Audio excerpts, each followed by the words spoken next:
안녕하세요. 생생예술을 사랑하시는 전국의 재림성도 여러분, 시청자 여러분, 일상이 무료하십니까?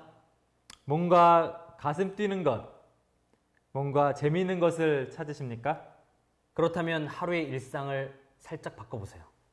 우선 아주 간단한 것부터 시작하시는 겁니다. 예를 들어서 평소에 왼발부터 바지를 입으셨다면 오늘은 오른발부터 입어보시는 겁니다. 그리고 평소에 칫솔질을 앞니부터 하셨다면 오늘은 어금니부터 하시는 겁니다. 장관사님, 네. 또 뭐가 있을까요? 이런 건 어떨까요? 아침에 2호선 외선 순환을 타고 출근하는 것을 오늘은 특별히 내선 순환을 타고 출근해 보는 거죠. 그러면 지각할 텐데. 네. 그런가요? 그런데 이 지각하는 것도 일종의 일상을 바꿔보는 것 아니겠습니까? 네. 용기 있는 분들은 한번 해보시기 바랍니다. 네. 어쨌든 오늘은 여러분들이 매일 하시던 것에서 하나쯤은 바꿔서 해보시는 겁니다. 이것을 이른바 일상의 비틀기라고 하죠. 일상의 비틀기라. 생각만 해도 재밌을 것 같은데요. 네.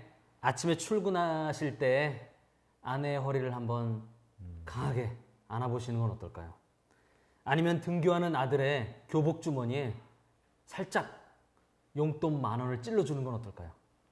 일상의 비틀기가 바로 시작될 겁니다. 정말 짜릿한 일상의 비틀기는 아직 남아있죠? 뭘까요? 예, 그것은 바로 생생예술을 시청하시는 겁니다. 맞습니다. 오늘 조금 달라진 생생예술을 한번 시작해 보려고 하는데요. 달라져요? 아니, 한 달도 안 됐는데 벌써 생생예술 방송 개편이 있는 건가요? 예, 오늘 아주 특별한 순서가 준비되어 있습니다. 그러면 그 특별한 순서로 한번 시작해 보도록 할까요? 되게 궁금한데요? 뭘까요?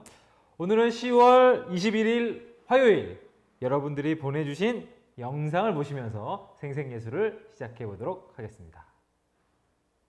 한번 노래 불러보도록 하겠습니다.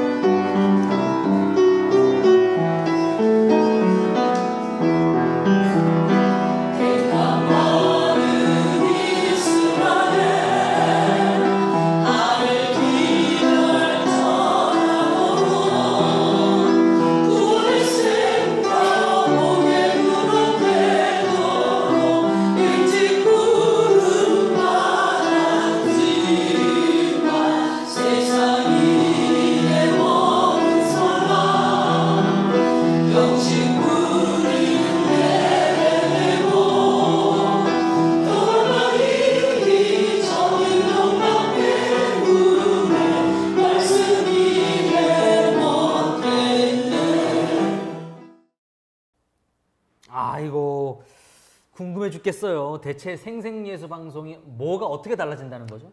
오늘 특별한 순서를 하나 소개할까 합니다. 바로 시대의 소망 목차 외우기입니다. 목차 외우기요?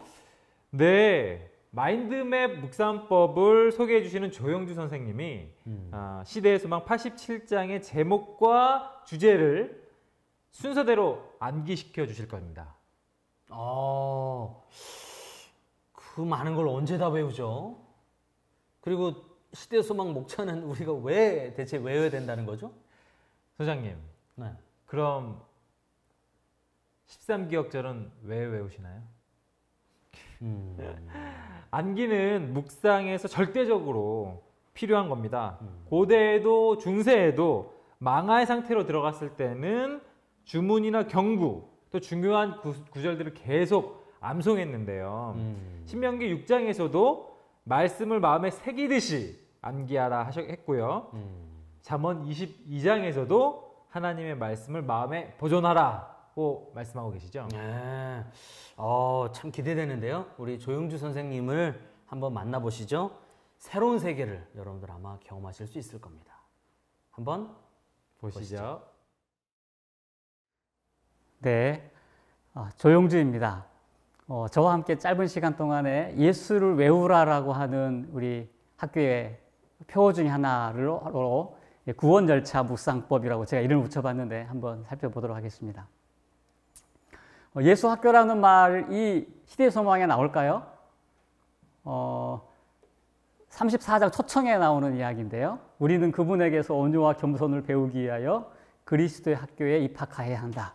여기서는 입학하여야 한다 그랬죠. 뭐 해도 좋다가 아니고 하여야 한다. 우리는 예수님의 학교에 입학해야 하는데 예수 학교에서 좋은 학생이 어떤 학생인가? 그리스도의 생애를 깊이 명상하는데 매일 1시간을 바치는 것은 좋은 일이다. 이렇게 할 때에 그분의 생애를 한 조목 한 조목씩 연구하고 그리고 여기 보시면 각 장면이죠. 특히 그분의 생애의 마지막 장면을 확실히 머릿속에 그릴 것이다. 여기 보면 글이라고 되어 있네요. 글이라. 그래서 이제 우리 곽상옥 선생님이 드로잉 묵상법, 그림을 그려서 예수님의 그때서 어떤 모습이었을까를 묵상해 보는 법 이렇게 말씀하시는 것으로 이해가 됩니다.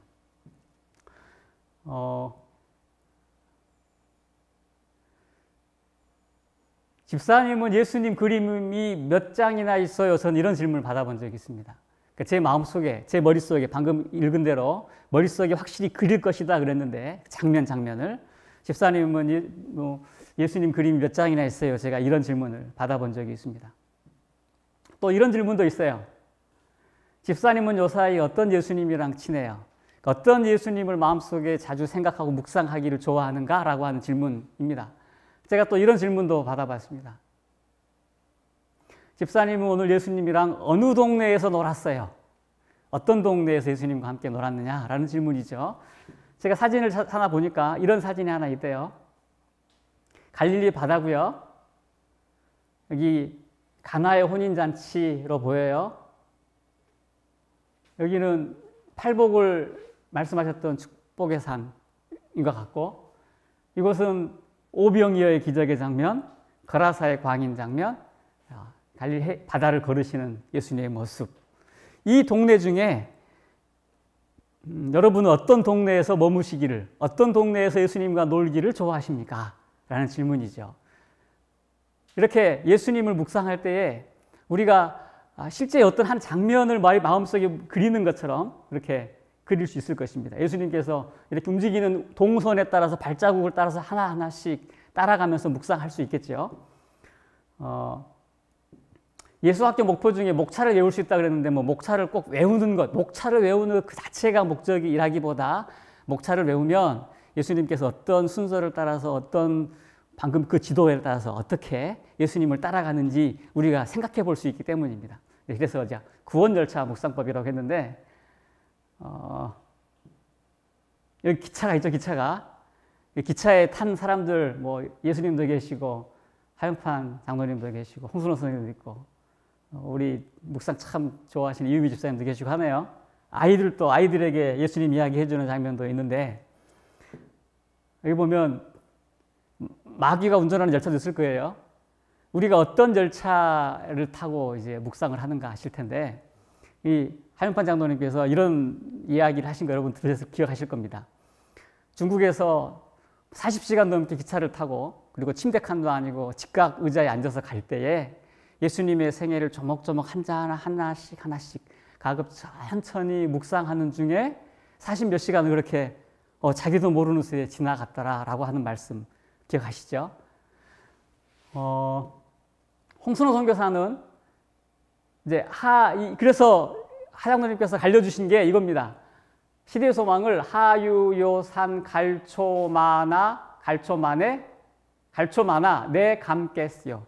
하유요산 갈초마나 내 감겠으요. 이것이 이제 어떤 거냐면 시대의 소망 1장부터 87장까지 중간중간 예수님의 생애의 대목 한 대목을 이렇게 크게 뭉뚱그려서 외운 것입니다. 그러니까 이걸 외우시면 1장부터 87장까지 한 대목을 크게 외울 수 있겠죠.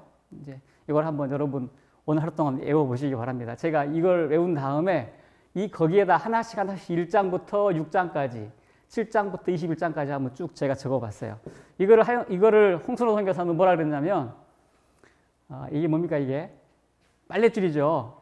마치 빨랫줄에 한 이야기 걸고 한 이야기 걸고 한 이야기 걸고 한 이야기 걸고 우리가 크게 빨랫줄을 쳐놓으면 그 다음에 이 빨랫줄에 보면 이런 빨랫줄 모양도 있나요?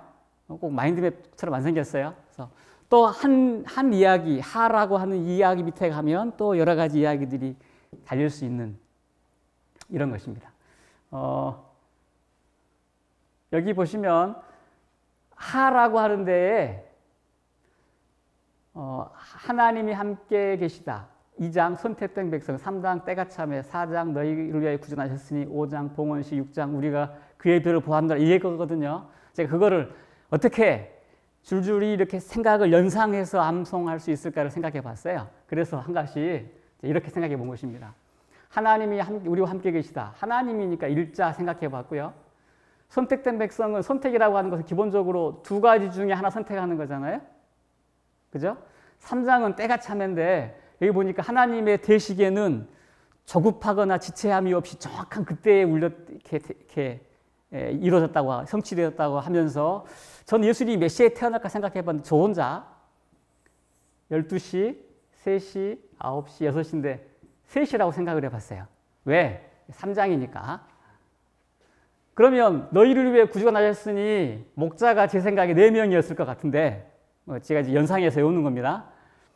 구주에게 천사들이 딱 빛으로 나타난 시간, 예수님이 태어난 시간 아니었겠어요? 근데 천사들이 제 목자들에게 예수님이 탄생한 곳이 어디라고 알려줬죠?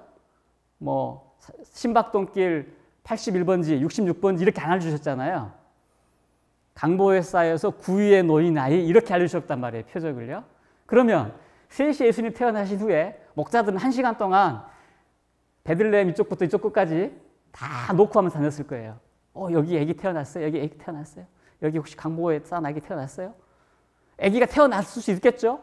근데 아기가 정말 강보에 누웠어요. 그거 확인했을 겁니다. 그래서 1시간 지나서 새벽 4시가 되어서 이제 도착했을 것이다. 저는 이렇게 연상을 해봤어요. 봉헌식이잖아요.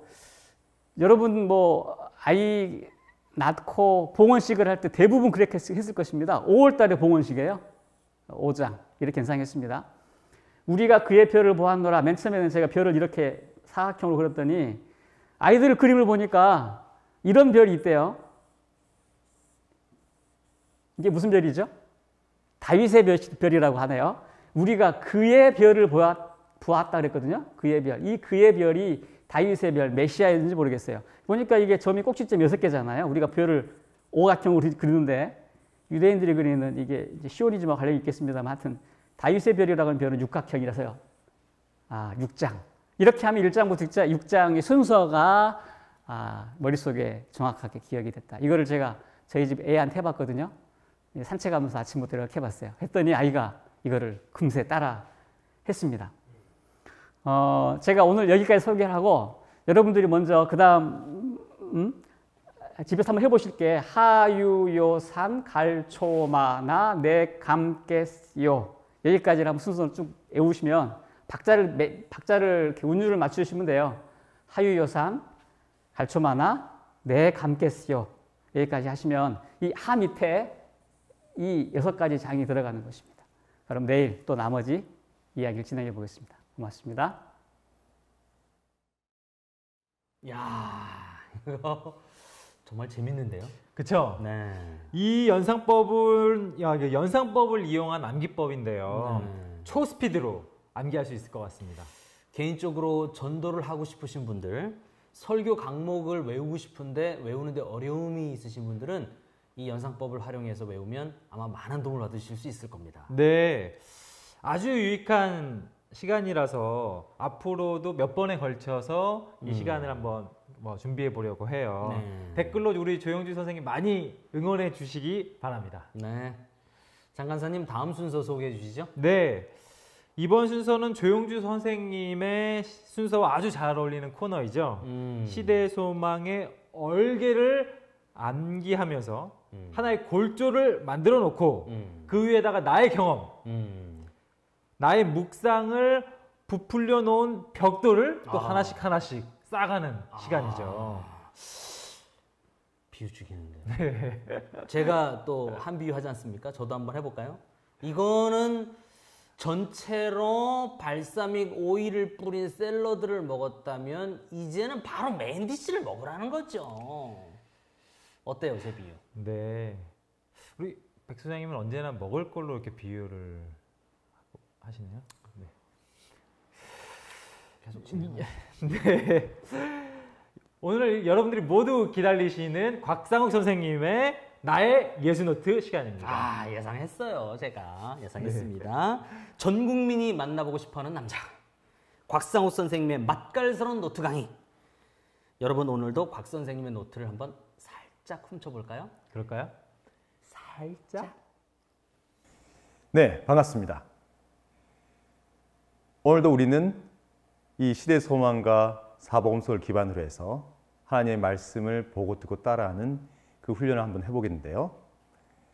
특히 오늘 12장 시험장이죠. 이 시험장으로 들어가기 전에 이 드로잉 묵상법을 실제로 실전하고 있는 한 분의 이 습작을 한번 보시도록 하겠습니다. 딱 보시면 어떤 장면이 떠오르시나요? 여기 보시면 네, 바로 예수님이 있고 이 바다에 빠져 허우적거리는 분이 누구시죠? 네, 바로 우리의 친구 베드로입니다. 그리고 배가 있고요. 밤이고 달이 떠 있습니다. 그래서 예수님이 손을 내미는 장면이 나와 있죠. 여기 건너편에는 등대가 있습니다. 이 굉장히 간단해 보이는 이 그림이지만 이 한 장면을 통해서 우리는 어떻게 해요? 이 상황이 무엇을 말해주고 있는지 우리에게 보여주고 있는 것이죠. 하지만 이 간단해 보이는 이 그림도 여기 옆에 보면 사진에 뭐가 나와 있어요? 이 형형색색으로 줄로 그어져 있고 열심히 표기가 되는 시대 소망이 보이시나요? 네, 여기 보시면 우리 이 청년이 이 말씀을 읽고 나서 그 장면을 하나의 그림으로도 그리고 마치 영화처럼 몇 장면으로 나누어서 그리는 장면이 나오죠. 이렇게 이 이야기의 흐름을 그냥 말씀의 묵상, 깊은 명상 없이 시작하면 굉장히 추상적이고 피상적인 그림이 될 수 있지만 말씀을 깊이 섬세하게 읽고 나서 한 장면 한 장면을 마음속에 떠올리면서 그림을 그리면 마치 그 장면이 영화처럼 살아서 내 마음속에 성령님께서 그림을 보여주시고 그 그림을 하나하나 그려나가는 과정을 통해서 어떻게 해요? 더 생생하게 내 영속의 자리를 잡게 된다는 것입니다. 그래서 이게 한 장으로 그림을 그릴 수도 있고 여러 장으로 시간의 흐름에 따라 사건의 전개에 따라서 이 그림을 그려가면서 말씀을 표현할 수 있겠죠. 내일 시간부터는 제가 이 드로잉 묵상법 이후에 요약과 그리고 마인드맵을 틈나는 대로 조금씩 더 팁을 알려드리도록 하겠습니다. 자, 그러면 오늘은 12장 시험장에 대한 저의 명사를 여러분께 나누고 싶은데요. 제가 본 이 12장에서의 이 핵심은 예수님의 모습 그 자체입니다. 사실 우리는 예수님 하면 마음속에 떠오르는 그림들은 성화나 영화 속에 잘생기고 멋진 그런 요즘 시대를 말하는 훈남이죠. 훈남 예술을 많이 떠올리는데요. 물론 예수님을 우리가 아름답게 묘사하는 것도 좋지만 실제적인 그분의 모습 그리고 그분의 처지를 생각할 때 마냥 아름답게만 보여줄 수는 없겠죠. 그것이 가장 극명하게 드러나는 두 사건이 있다면 바로 예수님이 40일간 광야에서 성령과 사단에 이끌려서 시험을 받던 그 시기와 그리고 바로 십자가 사건이 되겠습니다. 특히 제가 이 40일간 금식 가운데서 자기에게 주어진 그 숙명을 받아들이고 그것을 준비하기 위한 마지막 통과 의례를 지나쳐가고 있는 예수님의 모습을 상상했을 때, 이 말씀을 보면서 상상했을 때에 제 모습이 아닌 예수님의 모습이 제 마음속에 떠올랐는데 그 모습이 이런 형상으로 저는 표현해 보았습니다. 갈비뼈가 앙상하게 이미 드러나 보이고 얼굴은 해골처럼 말라 있고 눈은 충혈되어 있으며 더 이상 기력이 없는, 마치 우리가 종종 이 지구촌 뉴스를 통해 아사 직전에 아프리카 어느 한 지역의 아사 직전에 더 이상 밥을 먹지 못해서 죽기 직전의 어떤 인간의 모습, 절망 가운데 씨름하고 있는, 더 이상 생명을 붙잡을 수 없는 그러한 극단적인 상황 속에 몰려있는 한 인간의 모습이 저는 떠올랐습니다. 그리고 예수님의 마음속에는 끊임없이 질문이 들었겠죠. 아, 이게 도대체 내가 왜? 마치 아버지 할 수만 있다면 이 잔을 내게서 치워달라고 기도하셨던 예수님. 그리고 결국엔 왜 저를 버리시나이까라고 울부짖었던 십자가상에서 그 예수님이 바로 이 광야에서 자신의 생명의 끝자락을 앞에 두고 이 사단과 성령 사이에서 시험을 받고 계신 것이죠.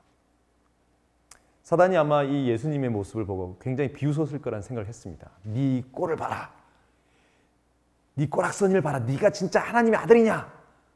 네? 그럼 예수님도 시험을 받으셨겠죠. 자신의 모습을 볼 때 어떻게 해요? 하나님의 아들인가? 내가 신인가? 어쩌면 생각이라는 것을 하는 것조차도 물리적으로 어려운, 자신의 의식을 붙잡는 것도 어려운 이 순간에 사단은 뭐라고요? 너의 꼬라지를 봐라. 그래서 아버지가 날 버리셨나?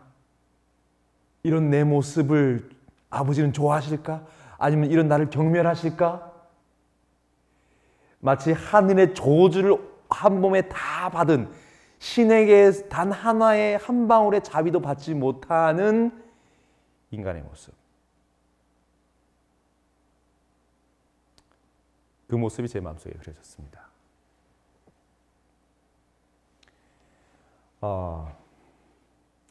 어찌 보면 우리가 예수님의 이 심정과 그 시험을 너무 그 예수님이 하신 승리 때문에 간과하고 예수님의 그 모습을 너무 사랑한 나머지 너무 미화하게 급급하지 않았나. 하지만 이 말씀을 보다 보니 제 마음속에는 예수님은 이런 모습이었습니다. 이런 예수님이 저에게는 오늘 더욱더 아름다워 보이고, 그리고 이 모습이 저에게 구원이 되고 있습니다. 네, 12장 시험에 관한 이 묵상은 저는 이 정도에서 오늘은 마무리하고, 우리가 한번 예수님의 그 시험 받는 장소에 함께 가서 그분의 고난 받는 모습, 그분이 땀 흘리며 기도하는 모습, 더 이상 기도조차 할 수 없어서 그 생명이 위태로운 그 순간까지도 무엇을 붙잡으면서 그 시험을 견디고자 했는지, 그 장면 속으로 우리가 한번 여행을 떠났으면 좋겠습니다. 감사합니다. 네, 감사합니다. 예, 오늘은 또 의상이 바뀌셨어요. 네. 예. 역시 방송에 욕심을 내시는 것 같습니다. 네, 뭐 참 좋은 일인 것 같아요. 네. 네. 저희도 여러분들 스튜디오에 설 때 여러분들에게 더 좋은 모습을 보여드리려고 한 번이라도 거울을 더 보게 되는 것 같아요. 맞습니다. 거울을 보는 남자, 우리 장 간사님이십니다. 네.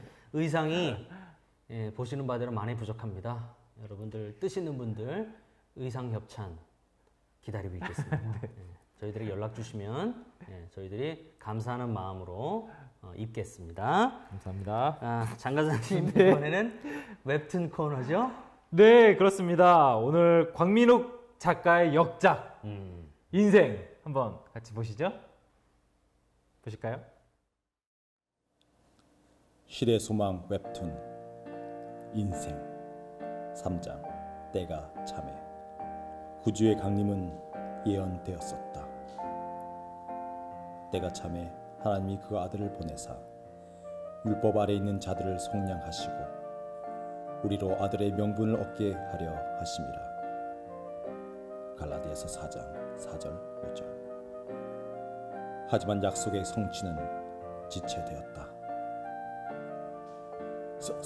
살려주시게 제발!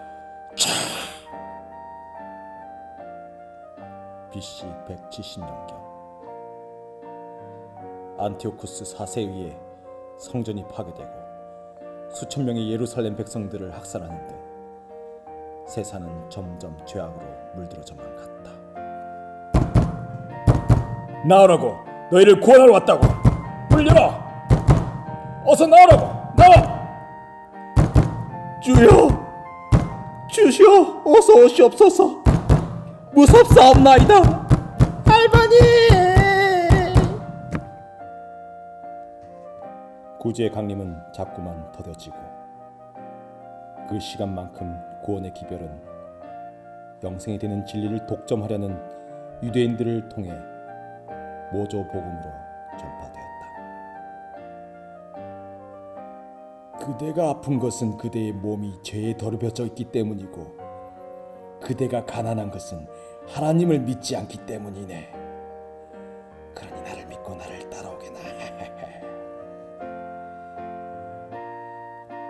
죄는 하나의 과학이 되었고 부도덕은 종교의 한 부분이 되었다. 하나님에 대한 반역심과 적개심은 강렬해져만 갔다. 유대인들의 마음은 이미 시들해지고 구원에 대한 믿음은 희미해져만 갔다. 선택된 백성들은 등을 돌리기 시작했다. 인류는 구원의 소망으로부터 등을 돌리고 죄의 길로 가고 있었다. 더 이상 이 세상은 약속의 성취를 기다리지 않고 죄로 충만해져만 갔다.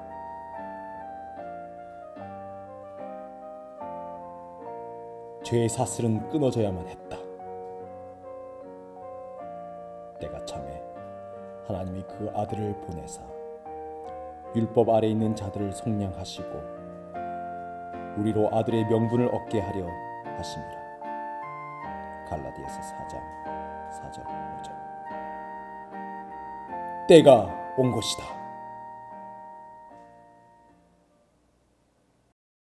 여러분들이 웹툰을 보시면서 너무 재밌고 좋긴 한데 조금 찔끔찔끔 방송되다 보니까 감질난다는 분들이 주변에 좀 계시는 것 같아요. 네.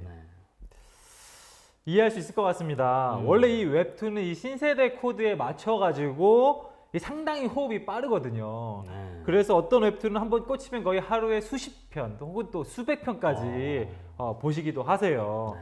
하지만 이 웹툰은 이 묵상이 이어지는 웹툰 아니겠습니까? 줄거리의 중심으로 웹툰을 보기보다는 이 묵상 중심으로 웹툰을 보시면 더 큰 감동이 있을 것 같아요. 아, 묵상이 이어지는 웹툰이라. 야, 참 좋은데요? 네. 맞습니다. 한 장면 한 장면 웹툰을 통해서 묵상을 하시다 보면 좀 더 시대의 소망을 더 선명하게 그리실 수 있을 거라고 생각됩니다. 네, 맞습니다. 다음 어떻게 소개해 주시죠? 네, 이번 순서는 백근철 목사님의 잠깐만 시간입니다. 오늘은 시대의 소망 12장 시험인데요. 백근철 목사님은 본문에서 과연 어떤 부분을 우리에게 깊은 통찰력으로 전해주실지 기대가 됩니다. 다 같이 보시죠. 오늘은 빵 문제를 해결하는 것은 빵이 아니다라는 제목으로 말씀을 좀 드리려고 합니다. 말씀으로 산다 그래요. 말씀으로 산다는 게 무슨 뜻일까요? 우리가 생각해 봐야 될 건 말씀을 안다가 아니고 말씀으로 산다라고 표현한다는 거죠. 그 말씀이 내 살이 되고 내 삶이 되어야 한다는 말씀입니다. 의인은 믿음으로 말미암아 산다고 했습니다. 믿음을 말함으로 사는 것이 아니고요. 그냥 믿음으로 사는 거예요.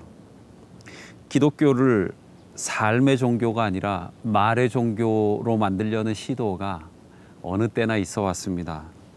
자꾸 고백하고 간증하라는 거죠.